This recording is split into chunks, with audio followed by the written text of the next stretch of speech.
네, 안녕하십니까. 이제 한 주를 쉬고 가정과 교육론 드디어 들어가게 됐고요. 한 주 조금 쉬니까 저는 기분이 좋긴 한데 그 사이 많이 복습하고 오셨는지 모르겠고요. 우리 미리 저번 주에 인강으로 의상화 테스트를 넣었다 보니까 오늘은 조금 여유 있게 진행을 할 것 같고 철학 부분까지만 딱 진행을 하려고 합니다. 워낙 복습 분량이 많아가지고 많이 진행할 수가 없어서 오늘 조금 그래도 여유 있게 좀 끝날 것 같다는 생각이 들고요. 저희가 이제 교육과정부터 먼저 하는 경우가 있고 교육론부터 하는 경우가 있는데 여러 차례 해보니까 교육과정부터 확 진행을 하면 기억에 남는 게 없고 무슨 말인지 모르고 다 조르셔가지고 먼저 교육론을 3주를 진행한 다음에 제일 마지막 제 교육과정을 진행하려고 하는데요. 우리 이제 학원교재에 편집되어 있는 교육과정 외에도 막 원문이 많이 디테일하게 출제되는 경향이 있다 보니까 원문을 좀 출력을 해놓으셨다가 수업할 때는 병행을 해가지고 필요한 부분들을 4주차에 이제 교육과정에 대해서는 볼 예정이라는 점 미리 말씀을 드리려고 합니다. 다 아시다시피 이제 교육과정하고 교육론 자체가 적게는 25%, 많게는 35%까지 출제가 되다 보니까 사실은 거의 승패를 결정한다고 해도 과언이 아닌데 자꾸 이제 가정과 교육론 문제도 되게 심도 있게 좀 나오는 것 같아요. 너무 깨알같이 나오다 보니 저희가 전반적으로 좀 많이 확인을 하셔야 되는데 일단 저희의 교재는 이현숙 교수님의 책을 갖고 일단 기본 베이스가 되어 있어요. 워낙 옛날에 써졌다 보니까 그 당시는 가정과 교육론 자체가 책이 안 나왔던 때였었거든요. 근데 저희가 이제 큰 틀은 안 바꾸고 계속 이제 개정을 하다 보니 베이스가 이현숙 교수님 책이 이제 베이스가 됐고 그다음에 이제 가정과 교육론이 조금씩 이제 추가가 되어 있는데 또 가정과 교육론도 최근에 개정이 됐잖아요. 새로 쓰는 가정과 교육론으로. 그래서 이 철학 파트가 많이 보완이 돼 버렸거든요. 근데 이 철학이 보완된 와중에 또 이것도 나왔죠. 가정과 교육과정과 수업의 예라고 굉장히 얇은 책이 나왔는데 하버마스의 어떤 그 기본적인 관심에 대한 내용들도 살짝 언급이 되면서 출제가 되기도 했던 그런 부분들이 있다 보니 저희가 볼 책이 너무 많아져 버린 거예요. 거기다가 또 이제 올해 또 가정교과 교육론이라고 하는 이 책까지 출간이 됐는데 제가 쭉 보니까는 그냥 저희가 하던 베이스에다가 약간의 추가되는 모형들만 넣어주면 일단은 될 것 같다는 생각이 들어서 너무 걱정하지 말고 일단 기본 베이스로 좀 가야겠다 생각이 들었는데요. 철학 문제가 일단 제일 난이도가 높게 나오고 외워도 끝이 없이 또 외워야 되는 그런 상황들이라서 제가 오늘 철학을 하게 되면은 아마 이제 내 생각에는 지하철 타고 다니시면서 뭐 공부 안 될 때 메모장처럼 들고 다니시면서 유행가 외우듯이 계속해서 반복을 좀 해주셔야 되는 부분들이 있겠고요. 일명 하보부라고 하는데 하보부, 하버마스, 바비, 브라운이라고 하는 모형들을 계속 외우셔야 되는데 거기다가 추가되는 모형들이 자꾸 끼면서 기출문제가 증가되고 있어가지고 아마 기존에 시험 보셨던 분들은 기존에 외웠던 데다가 조금씩 모형들을 추가를 해서 외워주시면 되지 않을까. 어쨌든 뭐 다른 교과 내용학보다 어찌 보면 내용의 한계가 정확할 수도 있습니다. 그래서 오래 공부하셨던 분들은 오히려 가정과 교육론이 가장 공부하기는 좋다라고 언급을 하기도 해요. 근데 이제 초수들의 경우는 너무 분량이 많아서 어떻게 해야지라는 고민이 좀 들 수가 있는데 제가 생각하는 전략은 일단 제가 이론반 제일 마지막에 이걸 진행을 하고 끝에 시간에 교육과정을 진행을 하면서 교과서 내용에 나오는 내용 체계를 쭉 짚고 넘어가게 되면은 아직 문풀을 이제 공부를 하시게 되잖아요. 인강으로 저희가 이제 미리 제작됐던 인강을 보시게 되는데, 원래 문풀은 자기 마음대로 순서로 정하셔도 되지만, 뭐 초소들이라고 한다라면은 이거를 이제 바로 복습하시면서 문풀을 바로 들어가셔도 좀 많이 그 복습 효과가 있지 않을까라는 생각이 좀 들기는 하거든요. 각자가 이제 어떤 전략으로 공부를 하실까라고 생각을 좀 해보시면 좋은데 일단 초소들은 그런 방법을 좀 제가 추천을 해드리고 싶은 그런 상황입니다. 자, 가정과 교육으로 들어가 보도록 할게요. 서두가 길었었고요. 이렇게 문제가 많이 출제가 다양하게 되었습니다. 한 문제에 워낙 많은 걸 끼기 때문에 지금 같은 경우는 한 문제에 거의 이제 서너 개가 복합적으로 끼면서 정말 전반적으로 골고루 다 알아야 된다. 이런 것까지 해야 돼? 라고 생각 들어도 전반적으로 봐야 되는데 일단 저희 교재에서 정말 빼도 돼! 라고 하는 거는 말씀을 시원하게 드릴 거니까 중간에 확 이제 빼건 빼가면서 오늘 진행해 보도록 하겠습니다. 자, 제 1장은 가정과 교육의 기초라는 내용이고요. 제 1장은 가정과 교육의 본질입니다. 지금 바탕 지식이 되는 것들이 많이 나올 건데요. 처음에 나오는 이제 교과 교육이라고 하는 거 절대 시험에 안 나옵니다. 교과라는 게 뭘까? 가정 교과라는 게 뭘까? 가정학에서 배워야 될 그런 내용들을 학교 교육에 맞게끔 조직해 놓은 묶음이잖아요. 그냥 가정 교과 우리 이런 개념이겠구나 충분히 이해가 되실 거니까 그냥 머리로 이해하시고 휙 지나가셔도 되겠고요. 그러면 자, 가정과 교육의 개념에서 아주 옛날에는 기출이 됐던 내용들이 뭐냐면 이 가정학과 가정과 교육학의 어떤 관계에 대해서 이현수 교수님 책에서는 참 열거를 많이 했었습니다. 그래서 일명 소재 본위적인 개념이냐 교육 본위적인 개념이냐라고 얘기를 하는데 자, 요거는 도식도를 잠깐 보여드리게 되면은 소재 본위적인 개념에서는 우리가 말하는 가정과 교육학을 우리가 좀 공부하고자 하는데 이 가정과 교육학은 무엇의 하위 분야라고 본 것이냐 하면 가정학의 하위 분야다라고 보고 있었다라는 겁니다. 우리 가정과 교육학에서는 결국은 가정 학문이라고 하는 그 내용 지식을 갖고 교과 과정에 맞춰서 묶음해 놓고 수업을 하는 거기 때문에 소재 자체가 가정과 교육학의 소재는 가정 학문에서부터 왔다. 이런 개념으로 이해를 하고 가시면 되는 내용이고요. 반면에 이제 교육 본위적인 교과 교육론 관점이라는 내용들이 나오는데 요거는 이제 교과 교육론이 가장 위에 있는 이제 그 최상의 레벨이 되고요. 다양한 국영수, 뭐 과학, 사회와 같은 교과 교육학이 굉장히 여러 가지가 있는데 이런 교과 교육학 중에 가정과 교육학은 하나의 하위 부류다. 라고 하는 그런 맥락을 가지고 있어서 가정과 교육학을 교육 본위다. 교과 교육론의 하위 분야다. 라고 보는 입장인데 자, 먼저 저희가 뭘 볼 거냐 하면은요. 가정학의 하위 분야인 소재 본위적인 관점에서의 가정과 교육학을 볼 것이고 여기서 지금 응용학문, 실천학문, 통합학문, 순수학문 네 가지가 있는데요. 출제가 된 것은 통합학문에 대한 개념이 출제가 되었습니다. 자, 일단 전반적인 맥락을 한번 볼 건데요. 첫 번째, 자, 가정학이라고 하는 것이 어떤 학문이냐라는 개념에서 가정학문 자체는 응용학문이다. 자, 기초학문 절대 아니죠. 이제 국영수, 과학 같은 게 기초학문이라고 얘기를 한다라면은 가정학은 기존에 있었던 이런 여타의 기초 과학 분야를 갖고 우리 생활에 응용하고 활용할 수 있는 학문 분야죠. 그래서 말 그대로 그냥 응용 학문이다. 누구라도 쉽게 알 수 있는 당연히 기초 학문을 실생활에 응용했다, 활용했다라고 하는 그런 특징을 갖고 있다라는 내용이고요. 자, 두 번째는 실천 학문으로서 보는 관점입니다. 우리가 가정학을 지금 어떤 의미를 갖고 있느냐 출제가 반복적으로 되고 있는데 실천 교과다라고 하는 맥락을 갖고 이제 얘기를 하지만 여기서는 이제 실천 학문이라는 실천 교과로서의 맥락을 다 아우르는 좀 큰 개념으로 얘기를 하고 있거든요. 요 자체로 이제 출제가 될 것 같지는 않은데 이제 전반적인 개념을 어떻게 보는 거냐면은 가정학을 실천학문으로 본다라고 했을 때에는 먼저 내부적인 자원을 잘 활용하는 것이다. 가족원의 생활을 향상시키기 위해서 가정원의 욕구를 해결하기 위해서 가족이 갖고 있는 자원을 어떻게 활용할 것이냐 인적 물질 자원을 어떻게 활용할 것이냐라고 하는 것을 자 실천했다라고 보는 겁니다. 자원을 어떻게 활용했냐 그거를 실천했다라고 하는 관점이 첫 번째가 있었고요. 이거 정말 옛날 관점이에요. 굉장히 옛날 관점이고 최근 이제 실천 학문이라고 할 때에는 행동의 바람직한 변화와 외부적인 사회 여건을 개선하는 것을 뜻하는 이런 개념으로 들어가면서 실천적 문제 해결에 관련되는 내용으로서 이제 실천 교과로서의 이제 특징을 얘기를 합니다. 최근의 경향성은. 네. 자, 어차피 실천 교과에 대한 내용들은 뒤에서 반복적으로 나올 거고 그때 나오는 내용들이 중요하기 때문에 지금은 간단하게만 보고 그냥 지나가시면 되겠고요. 직접적으로는 출제가 여기서 됐는데 자, 이 통합학문이라는 개념도 다양하게 지금 좀 쓰이고 있다라는 건데요.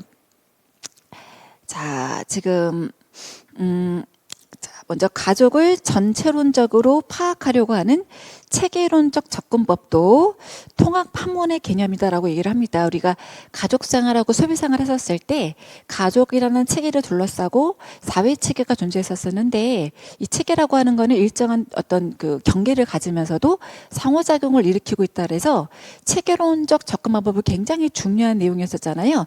이것도 통합 판문에 대한 내용이 될 수가 있고 두 번째는 생태학적 관점이에요. 그래서 생태학적으로 이 가족을 둘러싸고 있는 주변 생태, 브론픈 브로너가 얘기했었던 뭐 그런 식의 맥락을 얘기하고 있는 관점이 있는데, 자, 이런 관점보다는 최근 관점은 뭘 강조하냐면 융합교육, 요거를 굉장히 강조합니다. 융합교육.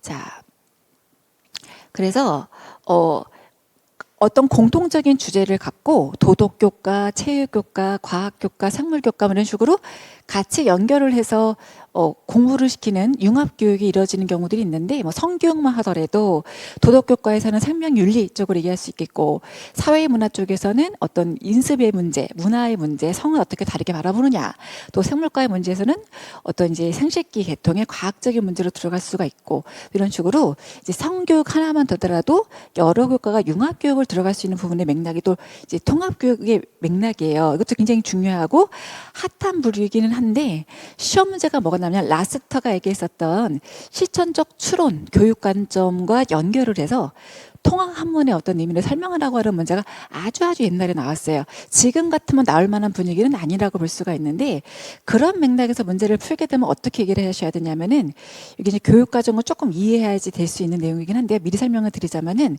많은 교육 과정이 있었죠. 근데 이제 07 교육 과정 때 어떤 변화가 있었냐면 그 이전의 교육 과정에서는 의 따로 식 따로 주 따로 소비 따로 가족 따로 우리 수업 진행하듯이 이렇게 영역별로 분절적으로 영역별로 수업을 진행을 했었던 어떤 이제 시기가 있었다가 이 문제의식이 발생을 하기를 실천적 문제 해결 교육 방식을 많이 이제 강조를 하고 실천적 추론을 강조하면서 어떤 얘기가 나왔냐면 학생들이 실제적인 문제 생활 속의 문제를 해결해 나감에 있어서 우리가 이런 문제를 분절적으로 겪어나가는 건 아니다라는 거죠.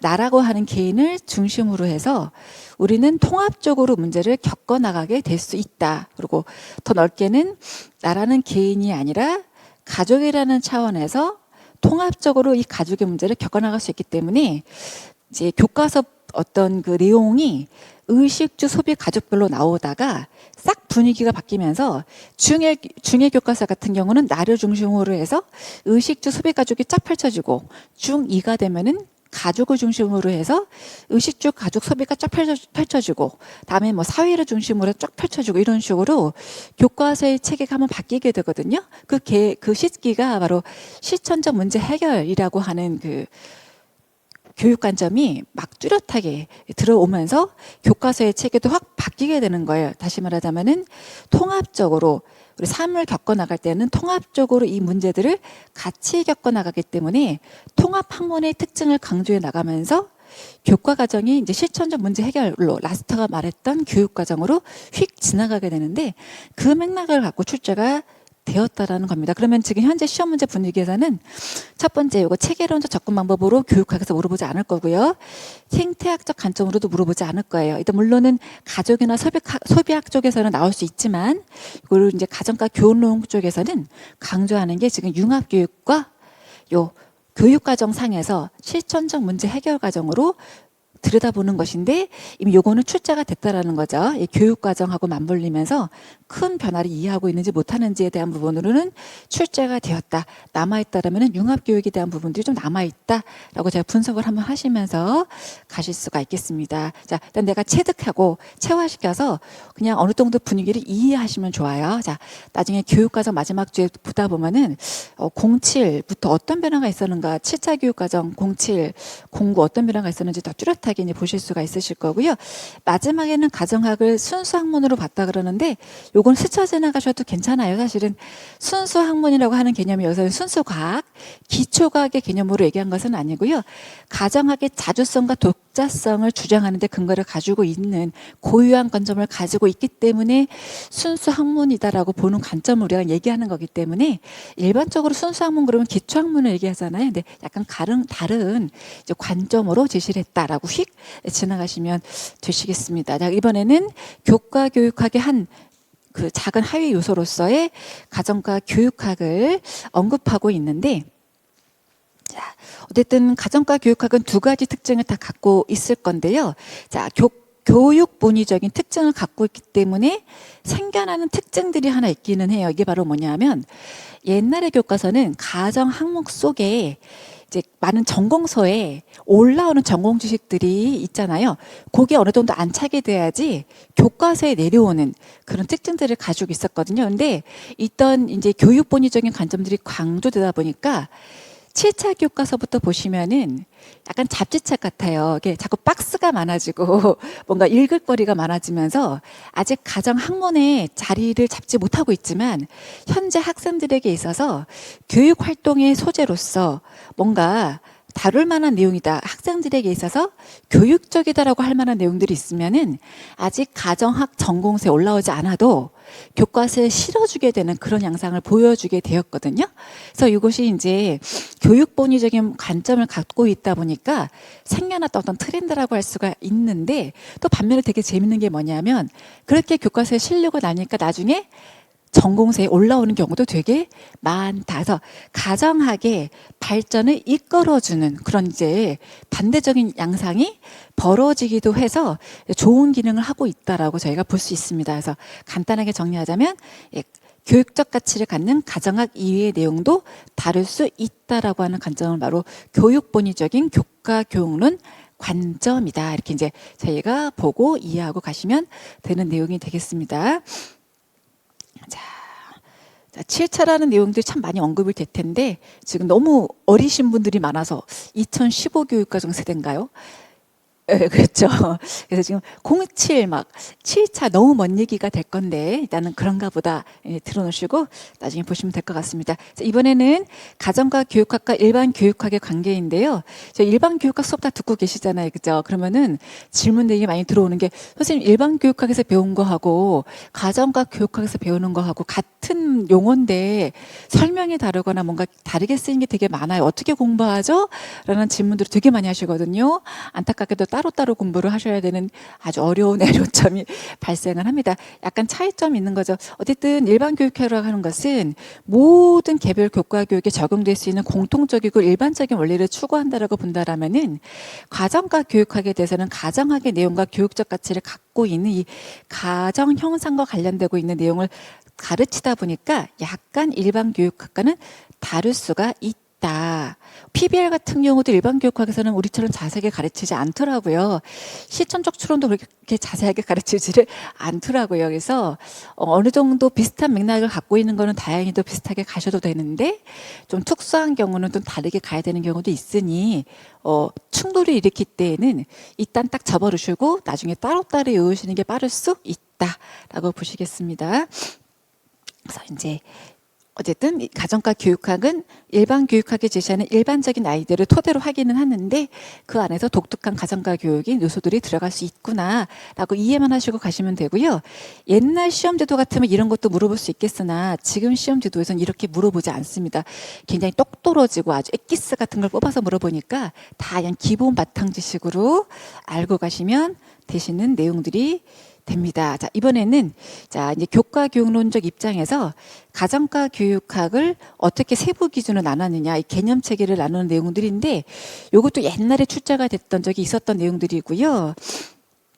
자, 이제 하라다라고 하는 이제 일본 학자가 정리했던 그 내용 체계가 많이 소개가 되고 있는데, 자, 가정과 교육학이라고 하는 것은 가정학 영역과 크게는 가정학 영역, 그다음에 일반 교육학의 영역도 들어가고요. 그다음에 지원 사격을 해주는 지원 영역이 들어간다. 총 3개 영역으로 분류가 될 수 있다라고 일단은 보시고 가시면 됩니다. 이제 가정학 영역 당연하겠고요. 일반 교육학 영역, 지원 영역에서 3가지로 들어가는데 출제자가 만약 출제를 다시 재출제를 한다라고 하더라도 뭐만 물어볼까요?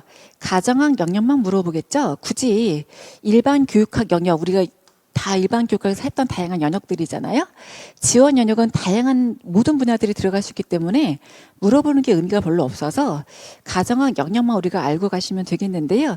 자, 크게 4가지로 분류를 해서 가시면 돼요. 첫 번째가 가정학 원론, 대학교 입학하자마자 가정학 원론이라고 하는 수업을 들을 거고요. 그다음에 인적 요소의 연구, 관계의 연구, 물적 요소의 연구에서 이제 카테고리는 4개로 나눠주시고, 자, 인적 요소의 연구는 말 그대로 사람에 대한 요소니까 아동학과 가족학, 이제 사람에 대한 연구해가지고 2개를 이제 딱 잡아주시면 되고, 물적 요소는 의식주거든요. 그래서 식품, 식이죠. 즉 식이주가 지금 들어간다라고 보실 수가 있는 요소죠. 가족 파트 나왔고 식의주가 나왔고요. 약간 이제 직물학 이런 단어들이 조금 애매하게 들릴 수가 있어서 제 생각에는 이런 용어들을 갖고 물어볼 가능성은 낮지 않겠냐라는 생각이 좀 듭니다. 근데 식이주가 들어가는 게 물적 요소의 연구이겠구나라는 분위기 정도만 파악을 하시면 남은 파트가 뭐예요? 지금 하나 빠진 게 소비죠.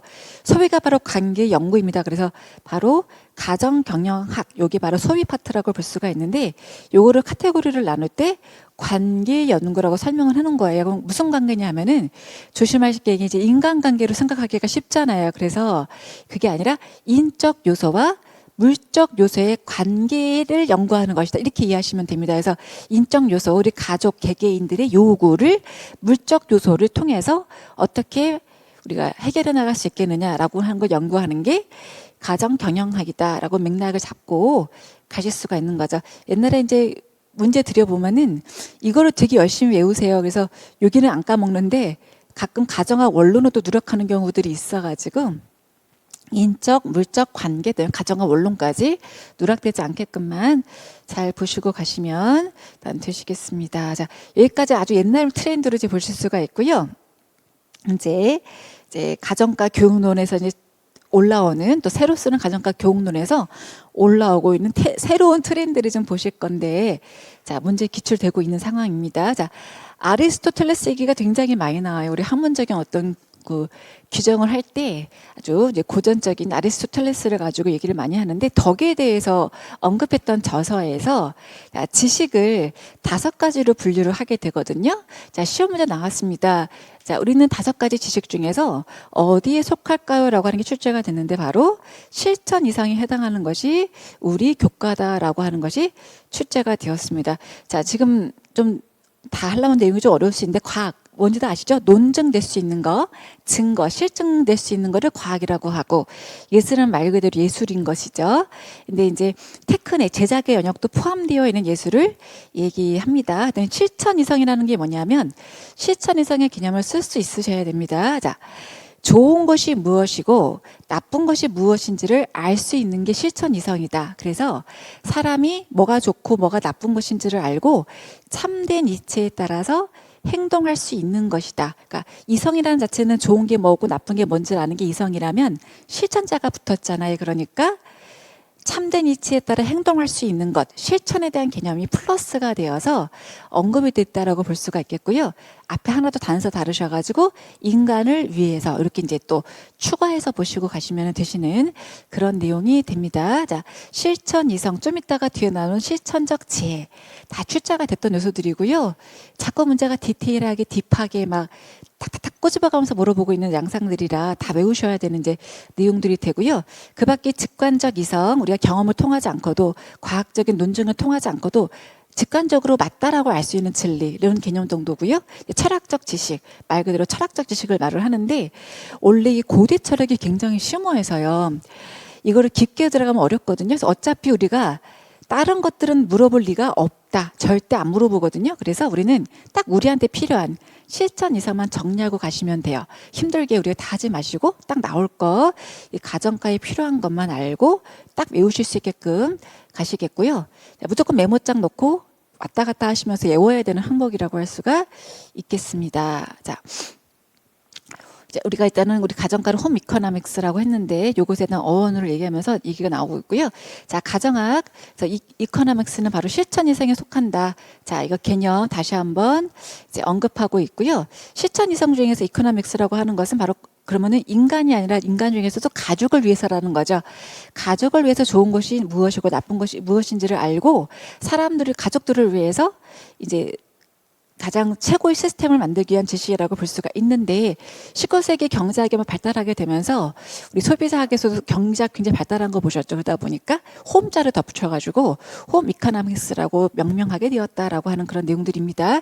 만약에 홈 이코노믹스 자체를 물어본다면은 가족을 위해서 가족자만 추가시키시면 돼요. 모든 좋은 것이 무엇이고 나쁜 것이 무엇인지를 이제 알고 같이 판단할 수 있는 학문이라고 붙이시면 되는데 이렇게 물어볼 가능성은 별로 없습니다. 그냥 실천 이성을 물어볼 가능성이 더 크다라고 하시고 가시면 될 것 같아요. 자, 그 다음에 또 아리스토텔레스는 한 번도 약간은 지식의 범주로 5가지로 나눴잖아요. 이번에는 지식이 아니라 학문 범주, 학문의 범주를 3가지로 나누고서는 또 가정 교육학이 어디 들어가는지를 물어보는 문제를 이제 얘기하는데 또 출제가 되었어요. 자, 크게 3가지로 학문 범주를 나눴는데요.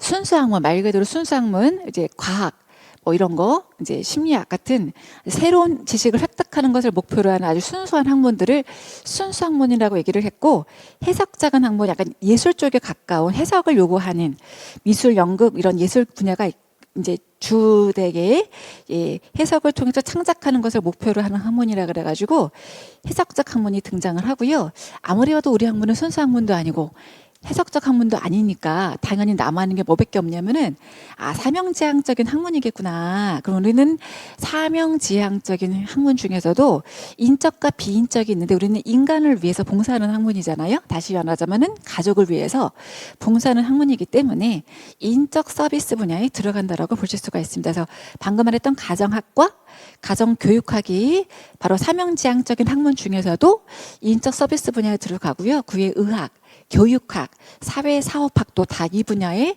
들어가고 있다. 근데 이제 우주공학, 기계 같은 분야들은 비인적 서비스 분야에 들어가고 있다라고 참고로 보실 수가 있는데, 자, 어차피 아까도 말씀드렸지만 시험 문제 우리 거랑 직결되지 않은 철학 문제 절대 안 냅니다. 그래서 이것만 딱 외우시고 가시면 돼요. 우리 과는 짧고 굵게 사명지향적인 학문이자 인적 서비스 분야예요. 근데 혹시라도 그러면 사명지향적인 학문이 뭐게라고 요거를 지금 혹시라도 물어보면 어떡하지? 라는 생각이 들기는 하는데 제 생각에는 요 개념을 서술하라고 할 가능성은 매우 낮을 것 같아요. 근데 어쨌든 혹시 나온다면 순수 학문을 갖고 지식을 종합하고 조직하고 그 지식에 대한 유효성을 검토한다 정도로 일단 키워드만 잡고 가시고 가능성은 좀 낮다라고 보시고 가시면 될 것 같습니다. 나머지 다 하시고도 내 여유가 남았다라고 할 때는 이제 도전할 수 있는 좀 이렇게 우선순위를 뒤로 미뤄서 볼 수 있는 내용이라고 할 수 있을 것 같고요. 자, 이제 새로 쓰는 가정과 교훈론 여기서 추가됐던 내용들이에요. 2024년에 제가 이론반 찍어드릴 때 이걸 별도의 파일로 따로 제작을 해드렸던 내용인데 지금 개정을 하면서 요 관련된 내용들을 교재 안에 넣었고 조금 추려가지고 좀 줄여서 넣어놨는데 이걸 달달달 외우기보다는 요거는 이제 어떤 내가 소화하고 이해하는 바탕 지식 정도로 이해를 하시면 좋을 것 같고요. 자, 가정과 교육에 어떤 사상들이 영향을 주었냐라는 것인데, 자, 첫 번째입니다. 물질주의가 영향을 주었다. 물질이라고 할 때는 재물, 또 물질이지만 내 건강, 쾌락 같은 것들을 다 우리가 물질이라고 얘기를 할 수가 있고요. 지금 사회 자체가 굉장히 물질 만능주의가 되다 보니까 이 사람이 갖고 있는 주택 소유, 어떤 지역에 살고 있는지, 어떤 자동차를 타고 다니는지 굉장히 물질주의에 치중되어 있는 모습들을 가지고 있죠. 그래서 우리가 가정과에 이제 이걸 연결을 해서 수업을 할 때는 어떻게 수업을 하면 좋을지에 대한 관점을 제시를 하는 거거든요. 그래서 현재 물질주의에 너무 물들어 있는 세상을 살고 있는데 우리가 물질적인 이데올로기를 비판할 수 있도록 가정과 교육에서 그런 교육을 하는 것들이 필요할 수 있다라는 것을 우리 이해만 하시고 가시면 됩니다. 그래서 아이들끼리도 빌라 사는 애인지 아파트 사는 애인지 뭐 LH 사는 아이들 막 구별해 가면서 편을 나눠서 놀기도 하고 굉장히 심각한 이 사회적인 위기를 갖고 있죠. 약간 한국 사회는 가만히 보면은 내가 많은 걸 소유하고 싶어서라기보다는 뒤처지기 싫어서 그런 욕망들이 올라온다는 생각이 많이 들어요. 누구나 아파트에 살아야 될 것 같고, 누구나 대학을 가야 될 것 같고, 누구나 자동차를 사야 될 것 같은 그런 이제 비교의식 때문에 물질주의에 좀 치우쳐지는 것들이 있다 보니까 학교 수업을 하실 때 이제 이런 근본적인 부분을 좀 가르쳐 주시면서 수업을 하는 것도 되게 좀 유익하지 않을까 생각이 좀 드는 부분들이 있고요. 그다음에 실용주의라고 하는 부분들입니다. 실용이라고 하는 게 어떤 의미를 이제 철학적으로는 담고 있다라고 보시면 되냐면은, 진리라고 하는 게 추상적인 개념이 아니라 실생활에 있어서 유용해야지만 우리가 이제 진리라고 보는 거예요. 실생활에 유용해야 돼요. 효용이 있어야 돼요. 그건 당연한 말이기는 하죠. 그래서 이양 진리가 이게 실생활에 응용된다면 너무 좋은 진리기는 한데, 이게 부작용이 뭐냐 하면은 사람과의 관계에 대해서도 이 사람이 나한테 유익해야지만, 효용 가치가 있어서야지만 가치롭게 생각하는 이런 것이 사회적인 문제로 등장할 수 있던 것이 바로 단점이 되었다라는 겁니다. 그래서 우리가 실용적이지 않지만 옳은 것들에 대해서 우리가 추구를 해야 된다. 그래서 뭐 정의, 평화, 자유 같은 진리를 추구하거나, 이제 예술을 추구하거나, 인간관계에 있어서도 이득과 이익과 효용을 위주로 판단하는 것이 아니라 우리가 어떤 진리를 추구하는 그런 부분의 교육이 필요할 수 있다라는 것을 언급하는 교육이 되겠습니다. 뭐 사회가 점점점 각박해지다 보니까 이득이 없으면 사람을 안 만나기도 하고, 그죠? 이득이 안 되는 친구는 안 만나기도 하고, 이득과 손해를 자꾸 따져 나가다 보니 우리가 이제 이런 부분에 대해서 인간관계에 대해서는 가치롭게 우리가 생각해야 된다라는 것을 수업 시간에 이제 우리가 진행해야 된다, 이런 걸 이제 얘기하는 그런 내용들이 되겠고요. 실증주의는 이제 과학 이론에 근거를 해서 우리가 가정학의 어떤 이론들이 많이 체계화되고 발전하게 되었거든요. 특히 이제 식사 같은 영양 파트 같은 경우나 이런 보시면은 실증주의적인 과학 이론이 상당히 이제 학문을 전문화시키고 세문화시키는데 많이 공헌을 해주게 되기는 했는데, 문제는 뭐냐면 이거를 실제 세계에만 적용을 해야 되는데, 사회 문화적인 부분에서도 인간관계까지도 이것을 적용하게 됐다라고 하는 것이 문제라고 얘기를 합니다. 사회 현상에다가 과학적인 실증주의를 도입하다 보니까 우리가 사실은 사람의 마음을 증거를 보여줄 수는 없는데, 증거를 요구하는, 이제 믿지 못하겠다, 증거 없이는 믿지 못하겠다라고 하는 편합한 존재로서 사람을 만들었다라고 하는 한계를 가지게 되었다. 그래서 우리가 의생활에서도 귀인 이론 같은 거, 귀인 편향 보셨잖아요. 약속 장소에 자꾸 늦고 있었다.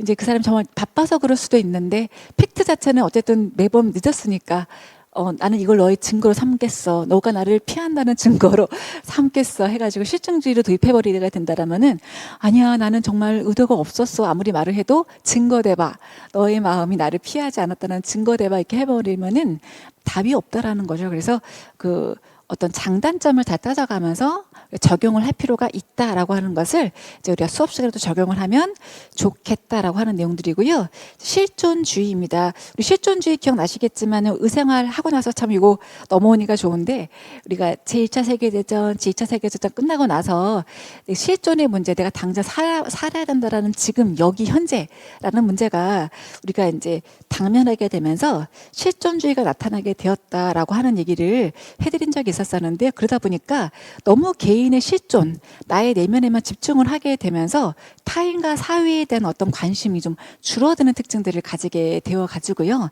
우리가 어떤 실존주의 어떤 한계라고 지적을 하는데, 그래도 그동안 들여다보지 못했었던 개인의 가치, 개인의 내면, 개인의 존엄성에 대해서 뒤돌아보게 되었다라고 해가지고, 이런 사상의 어떤 시사점, 하지만 좀 극복해야 될 점들에 대해서 인지하시고 가정과 수업을 하면 된다라고 하는 그런 내용들이 되겠습니다. 그다음에 이제 비판 사상인데요. 저기 하버마스를 빼놓을 수 없는 내용들이 되겠고, 20세기 워낙 이제 과학 문명이 발달을 하고 결국에는 인간 소외를 가져오게 됨으로 인해서 우리가 이런 사회를 좀 비판적으로 바라보자라고 하는 사상이 이제 비판 사상, 비판 이론이 등장하게 되었다라는 건데요. 이게 무조건 비판을 하자라는 것은 아니고 약간 변증법적인 요소를 가지고 있어서 좋은 거는 취하고 단점을 버린다라고 하는 게 이제 변증법적 목적이라는 개념입니다. 정반합이라고도 하는데 우리가 이제 무작정 배격하는 것이 아니라 자 어쨌든 아까 실용주의가 갖고 있었던 장점, 실증주의와 실존주의의 장점들도 있었죠. 하지만 단점은 비판을 해라.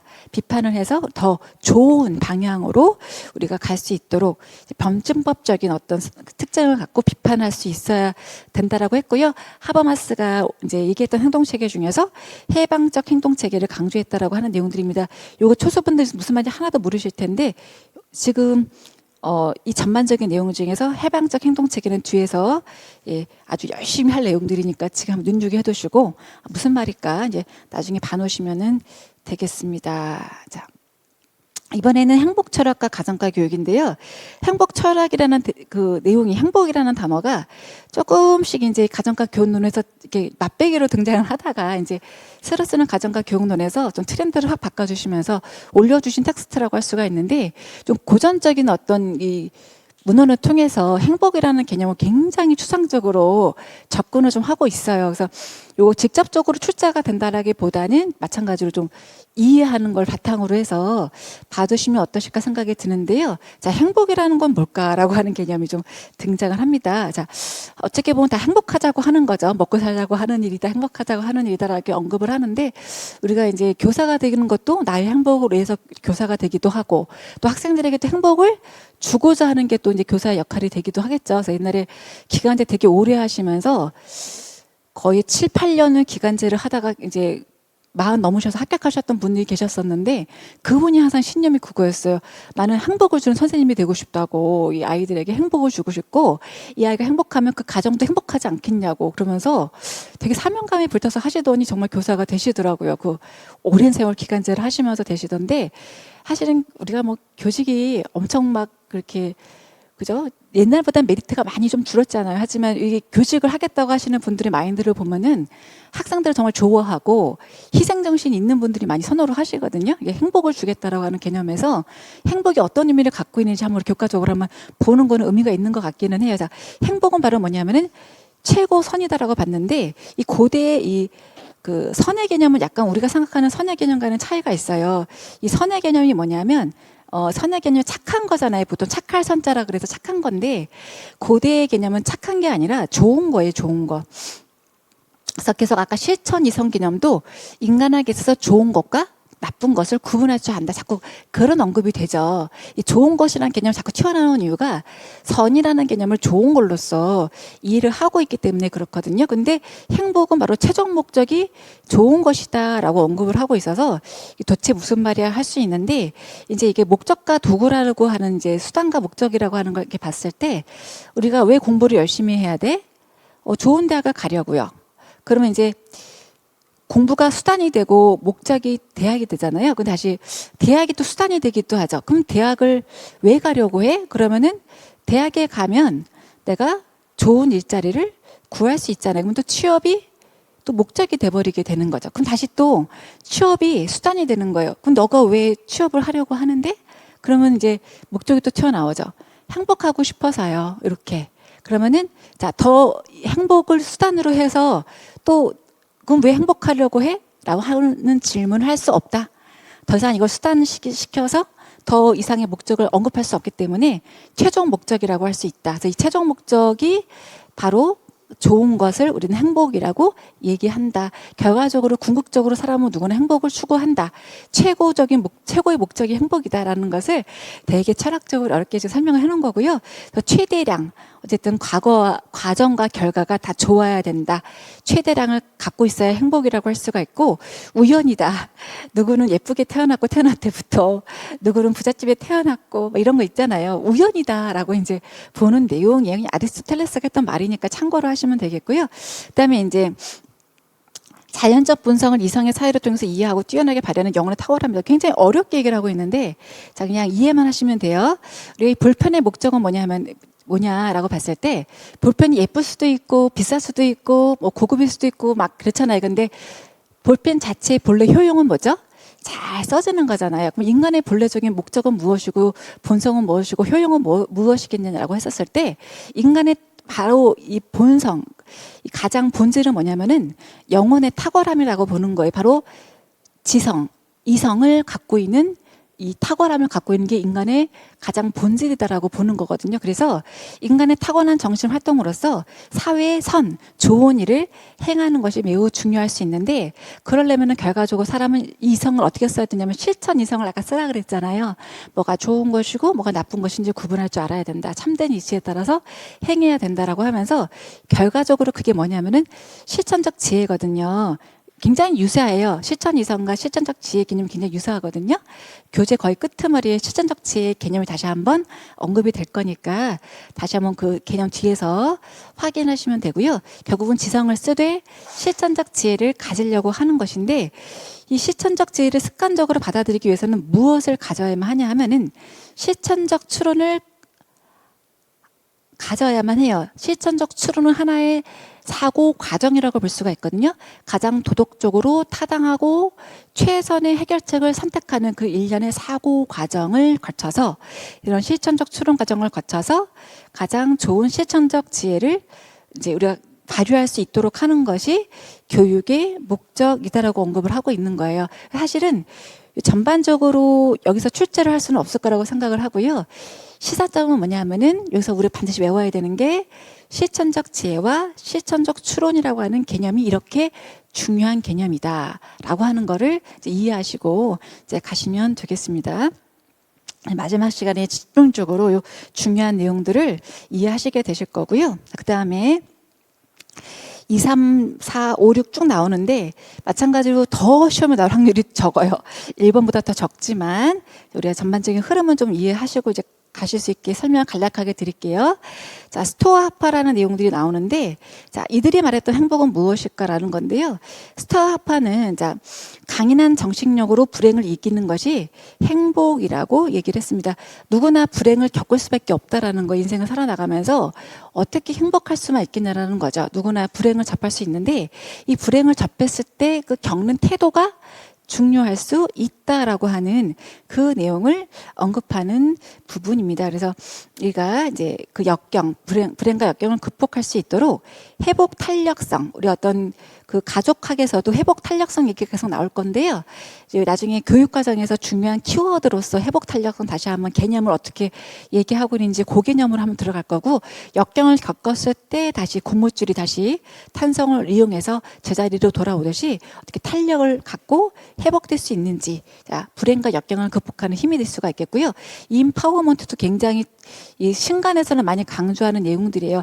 자율적이고 주도적인 힘을 언급합니다. 기출 문제에서도 살짝 임파워먼트라는 단어 정도로 짝 지문에서는 보여주고는 있더라고요. 그래서 계속 이제 새로운 교육과정, 그 교육론에서 요런 부분을 강조를 하면서 이제 가정과 교육론을 정의하고 있는 부분들이 있거든요. 그래서 어쨌든 불행을 겪었을 때 회복 탄력성을 가지고 자율적이고 주도적인 힘이 어떤 임파워먼트를 강조하면서 정신력을 갖도록 하는 것이 중요하다. 그래서 이게 만약 가정과 교육의 전목이 된다라면은 아까 마찬가지로 이런 실천적 추론을 강조하면서 거짓된 허위 의식을 비판하면서 해방적인 행동을 강조하는 것이 필요할 수 있다. 누구나 행복한 것이 당연한 것이 아니라 불행을 겪을 수 있다라는 것을 인식을 하고 우리가 허위의식을 비판하는 해방적 행동을 강조했습니다. 자, 그 다음에 에피쿠로스 학파는 좀 이제 어렵죠. 스토아까지는 많이 들어본 것 같기는 한데 에피쿠로스 나오니까 더 어려울 수 있는데, 쾌락주의라고 보통 우리가 알고 있지만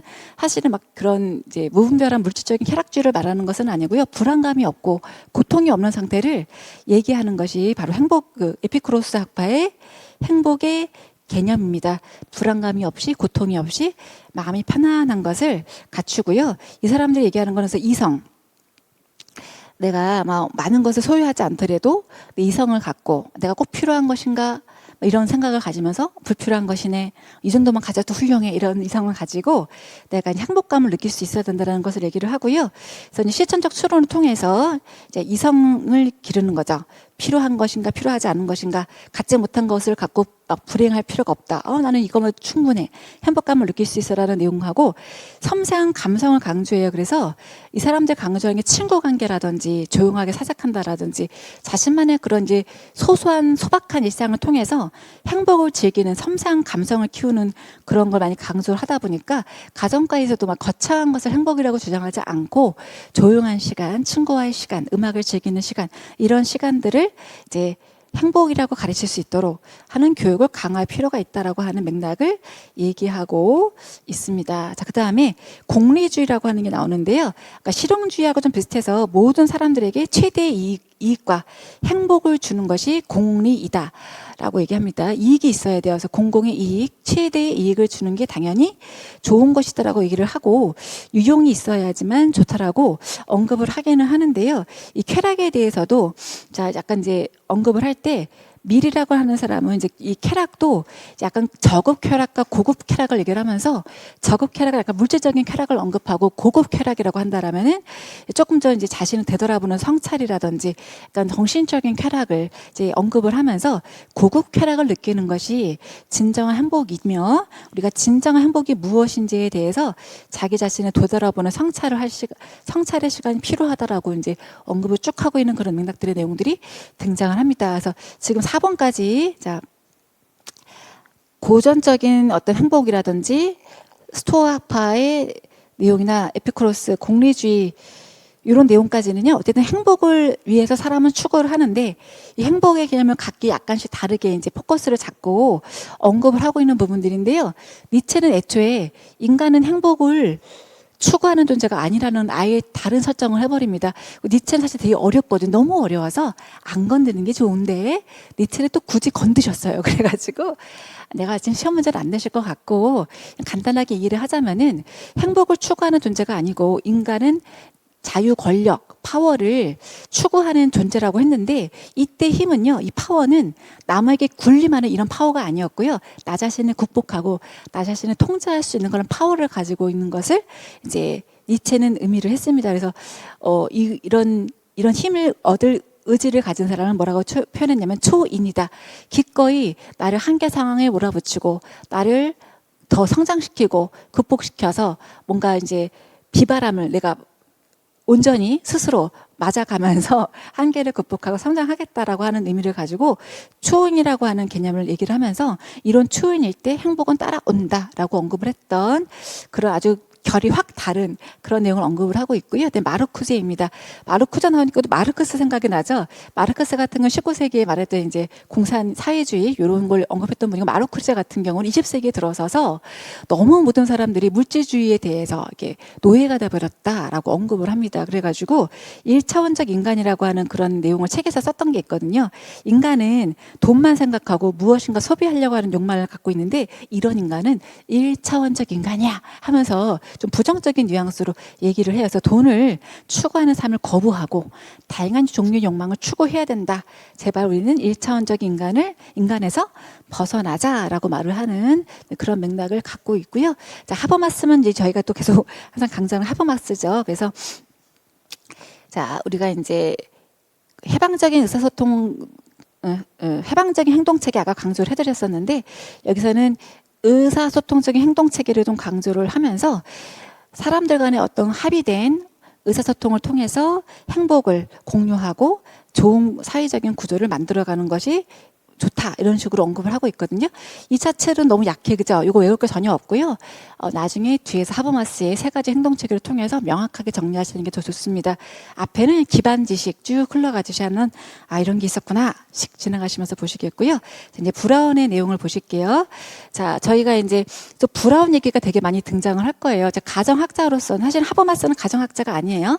일반적인 이제 사회학자고 직접적인 가정학자는 이제 브라운입니다. 브라운과 파울루치라고 하는 가정학자가 있었었는데 19세기에 이제 미국에서 항상 미국의 영향을 많이 받자 학문적인 영향이 근데 이제 19세기 미국에서 가정학 운동이 일어나면서 이 가족에 대해서 뭔가 이 가정학을 도입을 해가지고 뭔가 가정을 더 많이 좋게 만들어야겠다라고 했으나 20세기에 도래하면서 과학이 발전하게 되고 지식이 전문화, 고도화되면서 너무나도 좀 유리되는 특징들을 가지게 되다 보면서 이게 우리가 뭔가 가정학이라고 하는 거는 실제적으로 가족에게 도움을 줘야 되는데 너무 접근하기 어려운 전문적인 지식들이 세분화된 지식이 되다 보니까 이 정체성에 대해서 한번 정리를 할 필요가 있겠다 그래가지고 70년대에 브라운이나 파울루치라는 학자들에게 가정학의 정체성에 대해서 이제 연구를 해봐라라고 하는 미션을 준 거고요. 그 미션을 통해서 브라운이 이제 가정학에 대해서 가정학의 사명이라던가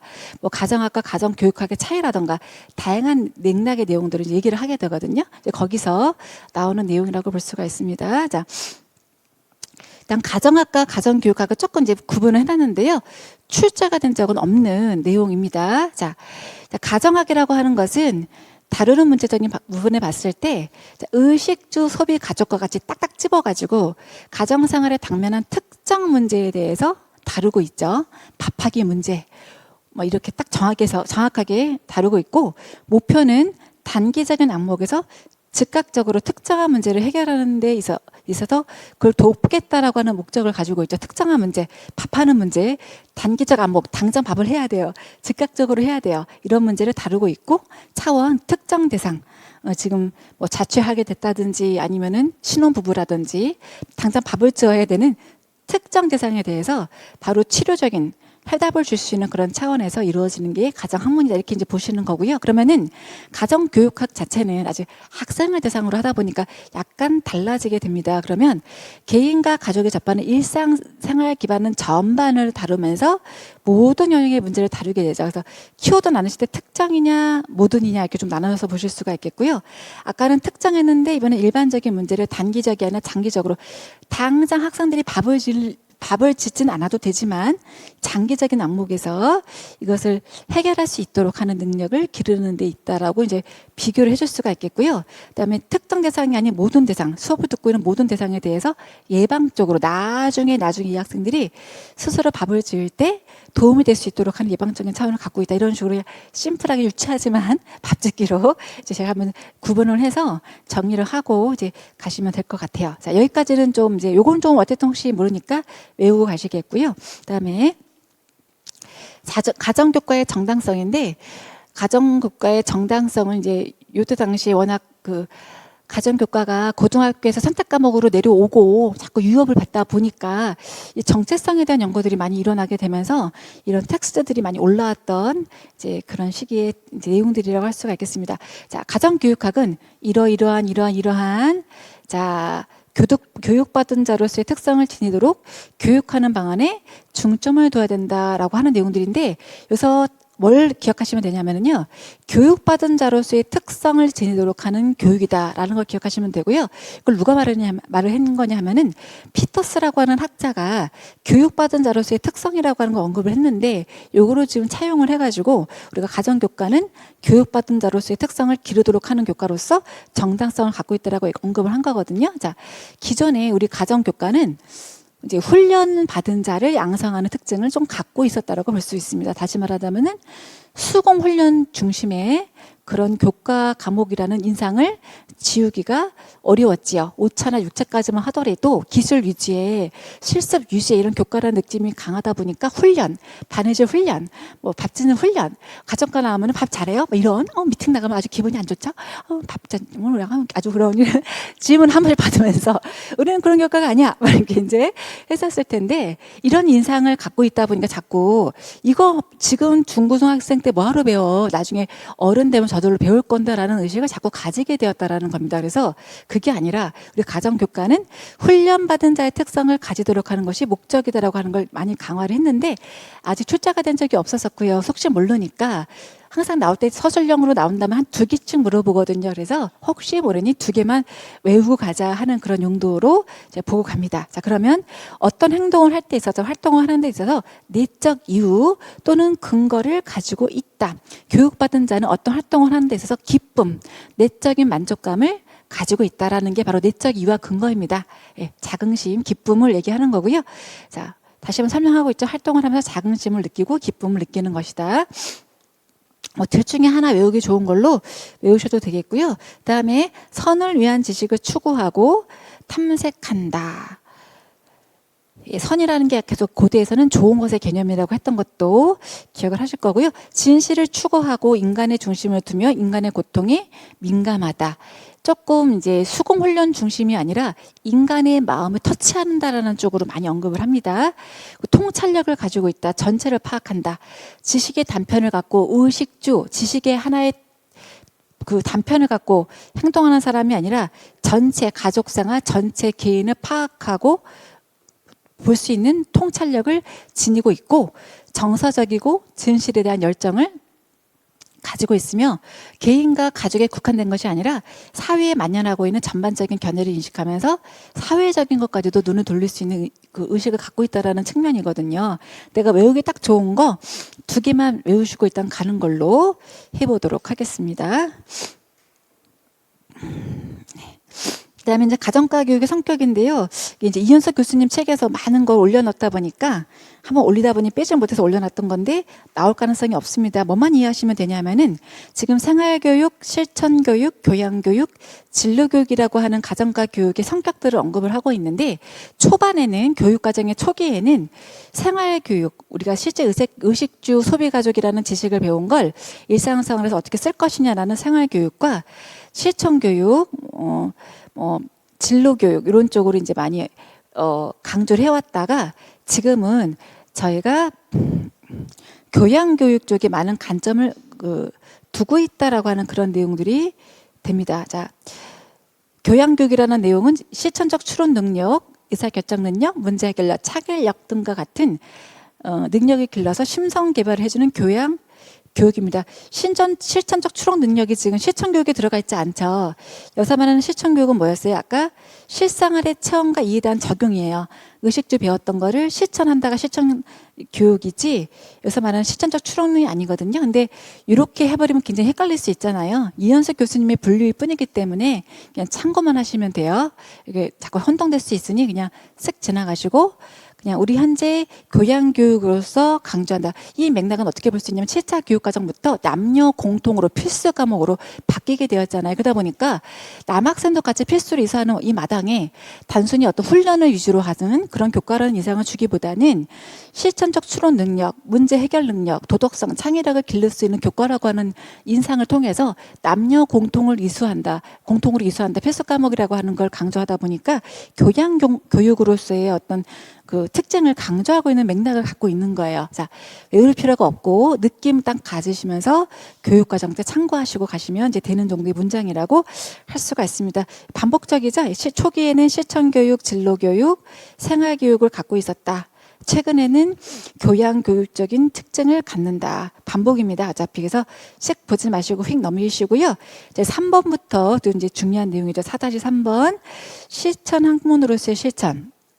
옛날 교재에서는 실천 개념을 제일 뒤로 좀 뺐었었는데 좀 순서를 좀 앞으로 당겨서 다시 한번 좀 편집을 좀 해봤습니다. 자, 실천 개념이라고 하는 게 시기별로 좀 많이 달라졌다라는 건데요. 자, 계속 아리스토텔레스 얘기가 반복적으로 나오고 있는데 다시 한번 좀 볼게요. 자, 실천이라는 개념을 고대 아리스토텔레스는 뭐라고 말을 했을까라는 건데 그거 말하기 전에 첫 번째 우리 먼저 아리스토텔레스가 지식을 5개로 나눴고 우리 교과는 어떤 거였다 지식 중에서 실천 이성 그 다음에 다시 아리스토텔레스가 학문 범주를 3개로 나눴었죠. 그 중에서는 삼형지향적 학문으로 얘기를 하시면 되는 거고 이번에는 그게 아니라 아리스토텔레스가 그리스인의 행동 유형을 3가지로 분류를 했다라고 들어가면서 실천 개념이 무엇게라고 하는 개념으로 들어가시는 개념이고요. 실천이 여기서는 이게 뭐냐면은 프락시스라고 하는 개념으로 연결해서 보시고 가시면 됩니다. 자, 일단은 3가지 어떻게 분류를 했는지 보실 건데요.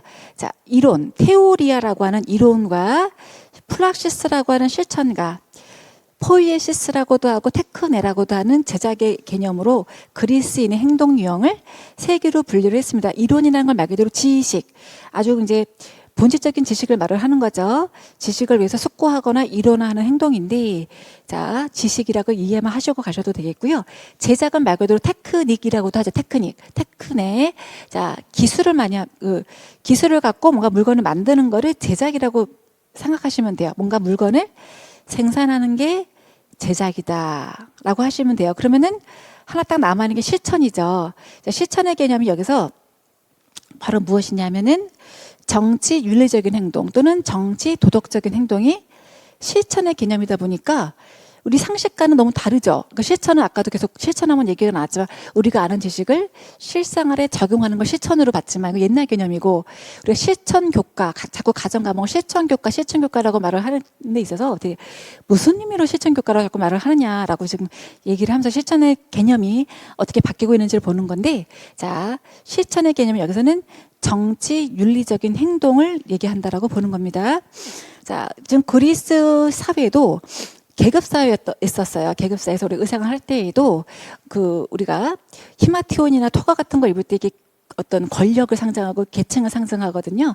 분명히 계급이 존재했던 사회인데 자 지금 지배계층은 이론과 실천을 수행할 수 있는 그 계급이었고 이제 하층민이 제작을 수행할 수 있었던 그런 이제 직군이었다, 계급이었다라는 걸 이해하시면 되겠고요. 실천의 개념은 정치 도덕적인 행동이었다라고 딱 외워두시고 가셔야 됩니다. 자, 그러면서 이제 여기서 실천적 지혜라는 얘기가 나오는 거죠. 다시 한번 실천 이성을 지식의 분류에서는 실천 이성을 얘기를 했었고, 자 실천적 지혜를 얘기를 하면서 아까 인간에게 좋은 것과 나쁜 것이 무엇인지를 잘 알고 이치에 따라 행동할 수 있는 것이 바로 실천 이상이라고 했는데 여기다가 실천적 지혜 개념을 서술하세요라고 하게 되면은 조금 더 안전하게 살을 붙여가지고 저희가 이성을 동반한 참된 실천적 품성 상태다. 그런데 이것이 바로 좀 풀어 쓰자면은 인간에게 좋은 것 나쁜 것이 무엇인지를 알고 참된 이치에 따라 행동할 수 있는 상태로서 최선의 행동을 하기 위해서 반사숙고, 심사숙고란 뜻입니다. 반사숙고, 깊이 생각하고 심사숙고 하는 과정을 포함하는 것이 실천적 지혜이다라고 해서 외워주시면 돼서 먼저 여기까지는 실천 이성을 외우실 때 나오는 키워드 합사하지만 조금 더 추가를 해가지고 실천적 지혜를 쓰라고 할 때에는 덧붙여서 저희가 정리를 하고 가셔야 되는 내용들이 됩니다. 자, 출제가 이미 됐지만 반복 기출 충분히 가능할 수 있다. 자, 실천의 개념, 고대 실천 개념, 정치 윤리적인 도덕적인 행동이다. 반드시 외우셔야 되겠고요. 그러면은 이제 중세로 넘어오면서 실천의 의미가 좀 달라지게 됐다라는 건데 실천이 어떤 의미로 바뀌게 되냐면은 제작의 의미로 바뀌어지게 됩니다. 그러면서 원래 제작은 노예가 했던 일이잖아요. 그러다 보니까 중세에는 원죄론, 이게 이제 너희들은 원래 죄가 많아서 그렇게 태어났어라고 하는 원죄론의 프레임을 씌우게 되죠. 그래서 노동을 하는 제작을 하는 것은 너희가 죄를 졌기 때문이다라고 하면서 그 하나의 이데올로기를 형성하는 것과 같죠. 계급을 이제 유지하는 수단으로 사용이 되기도 했었다라는 내용입니다. 자, 중세 실천 의미는 잘 그래서 물어보지를 않아요. 근데 근대로 넘어오게 되면 실천의 개념이 다시 좀 위상이 올라가게 되면서 실천의 개념을 자, 물론 이제 노동의 개념, 제작의 의미를 가지고 있기는 하는데 굉장히 높게 평가를 하게 됩니다. 그래서 이제 학자마다 실천 개념을 이제 얘기를 하는데 굉장히 유용한, 그 실생활에 유용한 지식의 유용성을 가지고 있는 훌륭한 것이다라고 이제 언급을 하는 이제 상황이 되죠. 그래서 다양한 학자들이 이렇게 실천에 대해서 얘기를 하고 있는데 이것에 대해서 하나하나 자세하게 물어볼 가능성은 제가 봤을 땐 없을 것 같아서 내용을 확 줄여버렸어요. 선생님도 외우시기 어려울 것 같아서 내 봤을 땐 나올 것 같지 않아서 그냥 근대에는 실천 개념, 실천인 제작이 의미가 되었지만 유용성과 어떤 실제성을 가지면서 되게 높게 취급이 되었다 정도로 이해하실 수가 있겠고요. 자, 해겔이 이제 근대의 문턱, 현대로 넘어간 문턱에 있으면서 이제 굉장히 중요한 사상가로서 자리를 잡게 되는데 이제 정신과 실천이라고 하는 얘기를 하면서 정신이라고 하는 것이 실제 세계에 드러나는 것이 실천이지만 실천을 통해서 다시 실제 세계를 변화시킬 수 있다라고 하면서 서로 간의 변증법적인 서로 영향을 주고받는다라고 하는 그런 이론을 얘기를 했고 그걸 이어받아서 마르크스라는 사람이 이제 세상을 변화시킬 수 있다라고 하는 이론으로 발전시켜 나가게 된다라는 정도만 이해하시고 지나가시겠고요. 출제가 될 수 있는 건 현대라고 볼 수가 있겠죠. 자, 현대에서도 뭐가 출제가 되냐 하면은 바로 브라운과 지금 하버마스 이쪽에서 저희가 출제 가능성이 있다라고 볼 수가 있는데 현재 하버마스의 실천 개념이 출제가 되었습니다. 한번 보시는데 최전영 교수님 책에서는 가다머를 참 강조를 많이 하더라고요. 그래서 가다머를 간단하게 말하자면 뭐냐면은 전통을 존중을 해요. 전통을 존중하는데 전통을 그대로 유지하는 것이 아니라 전통에 대해서 합의를 함과 동시에 전통을 변형하는 것이다라고 해서 가다마가 갖고 있는 그 실천에 대한 개념이 약간 이제 다른 게 있거든요. 그래서 가다마가 혹시 모르니까 이제 최전영 교수님 좀 강조하는 부분이 있다 보니까 전통을 인정하지만 동시에 전통을 변형하는 것을 실천이라 했다 정도까지만 보시고 지나가시겠고요. 그다음에 이제 브라운 거를 볼 건데, 자, 브라운 거를 볼 때, 자, 크게 두 가지로 지금 전공서에서 소개를 하거든요. 첫 번째는 이론과 반대되는 개념으로서 실천인데요. 자, 실천이 아까 고대 개념에서 이론이 있었고 포이에시스, 테크네라고 했던 제작이 있었잖아요. 이론도 아니고 제작도 아닌 실천이다라고 하는 걸로 등장을 해요. 그러니까 안 낼 것 같죠? 너무 쉽게 얘기하는 거예요. 다시 한번 말하자면은 이론과 반대되는 개념, 이론이 아니다. 동시에 물건을 만들고 제작하는 것도 아니다. 너무 쉽죠? 그러니까 다시 말하면 고대 이론은 진리를 속과하는 이론이나, 자, 진리를 속과하는 이론이나 물건을 만들고 제작하는 제작이 있었고, 하나 남은 게 실천이잖아요. 하나 남은 게 실천이다. 그렇게 얘기하는 거예요. 그러니까 특별하게 물어볼 만한 게 없고, 어찌 보면은 고대에서 말했었던, 고대 아리스토텔레스가 제시했었던 실천의 의미인 프락시스를 수용했다. 이렇게 이제 우리가 보고 갈 수가 있는 거고요. 두 번째 개념으로 들어가면 또 뭘 얘기할 수 있냐면은, 브라운은 하버마스의 세 가지 행동체계 중에서 의사소통적 행동체계를 썼거든요. 그래서 이거를 얘기합니다. 의사소통적 행동체계를 썼는데, 좀 이따가 하버마스가 말했던 세 가지 행동체계에 대해서 다시 한번 할 거고요. 의사소통적 행동체계를 갖고 실천의 의미를 정리하면서, 자, 뭐라고 하냐면 매일의 구체적인 삶에서, 아까 고대의 실천 개념은 정치 윤리적인 행동이었잖아요. 그래서 정치 도덕적인 규범에 진실한 동의를 하여 행동하는 것을 의미한다라고 브라운이 얘기했던 거예요.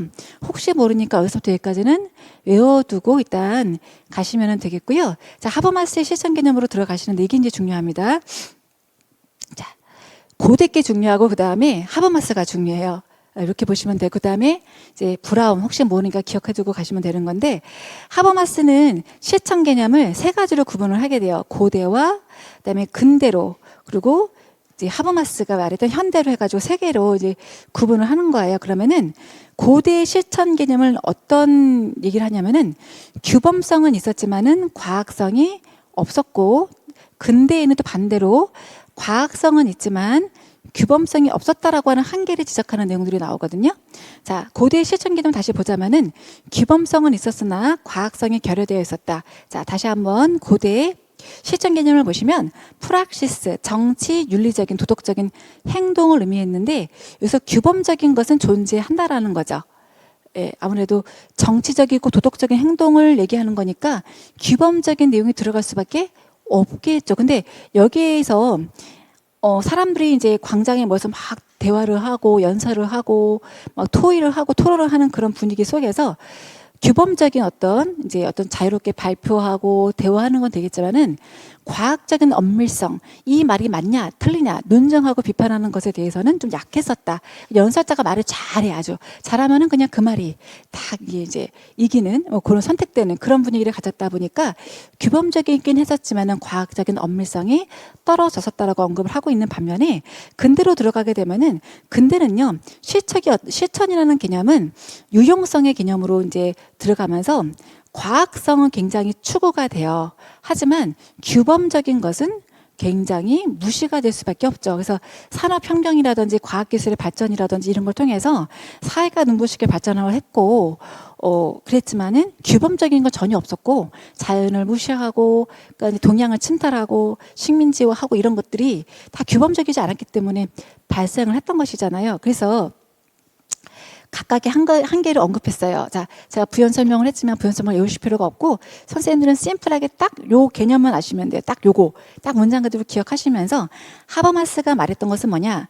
고대와 근대의 실천 개념의 한계를 극복하기 위해서 새롭게 제시했던 실천 개념이 있다. 그것은 한마디로 뭐냐면은 의사소통적 실천 개념이다. 자, 아까 하버마스도 의사소통적 행동의 의미를 지닌 실천을 언급했죠. 자, 똑같습니다. 요거는 똑같아요. 자, 근데 이제 이걸 각각 브라운 것으로 설명하세요. 그러면은 브라운 건 요걸로 이제 설명을 해주셔야 되는 거고, 하버마스로 설명을 하세요라고 하게 되면은 이제 고대의 규범성이 있지만 과학성이 결여돼 있었고, 근대는 과학성은 있지만 규범성이 결여돼 있었는데, 그것을 이제 조화시키기 위해서 규범성과 과학성을 조화시키기 위한 것이 의사소통적 실천 개념이라고 하버마스식으로 서술해 주시고 가시면 되는 것인데, 조금 더 보태서, 자, 규범성은 그러면은 무엇을 의미하냐면은 이해를 통한 이성적인 합의를 의미합니다.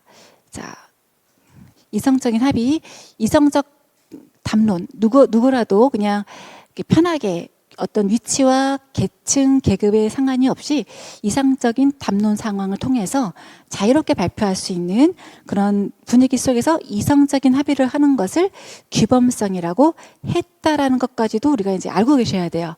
반면에 그러면은 과학적인 엄밀성이 있죠. 이 엄밀성은 과학적인 엄밀성입니다. 이 과학적 엄밀성이라고 하는 것은 뭐냐면은 논증과 비판을 통해서 이 사람이 제시했던 그 어떤 이견이 있겠죠. 예, 어떤 이견, 타당성 주장을 하고, 이 주장에 대해서 타당성 주장을 하고, 자유롭게 발표를 했지만, 이 말이 좀 맞는지에 대한 논거를 제시하고, 논증입니다.